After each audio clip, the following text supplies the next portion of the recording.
আপনি এখন যে বিশাল কন্টেনার জাহাজটি দেখছেন এটি চলেছে বিশ্বের সবচেয়ে ব্যস্ত সামুদ্রিক পথ সিঙ্গাপুর স্টেট দিয়ে। এই প্রণালীটি মালয়েশিয়া ও ইন্দোনেশিয়ার মাঝখানে অবস্থিত এবং এটি ভারত মহাসাগরকে যুক্ত করেছে প্রশান্ত মহাসাগরের সাথে।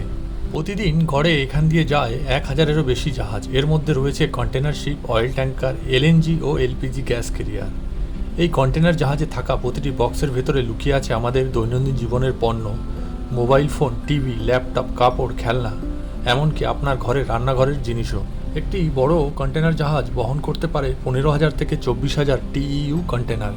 এই জাহাজগুলির দৈর্ঘ্য প্রায় ৪০০ মিটার, যা ৪টি ফুটবল মাঠের সমান। সিঙ্গাপুর স্টেটে চলাচল করা মোটেও সহজ কাজ নয়। এখানে একসাথে চলাচল করে অসংখ্য জাহাজ, সাথে থাকে প্রবল স্রোত, সংকীর্ণ চ্যানেল আর পরিবর্তনশীল আবহাওয়া। তাই প্রতিটি জাহাজ চলে আধুনিক রাডার, জিপিএস এবং সিঙ্গাপুর ভেসেল ট্রাফিক সার্ভিসের সরাসরি নজরদারিতে। সমুদ্রের বুকে চলা এই কন্টেনার জাহাজগুলি আসলে আধুনিক সভ্যতার অদৃশ্য মেরুদণ্ড।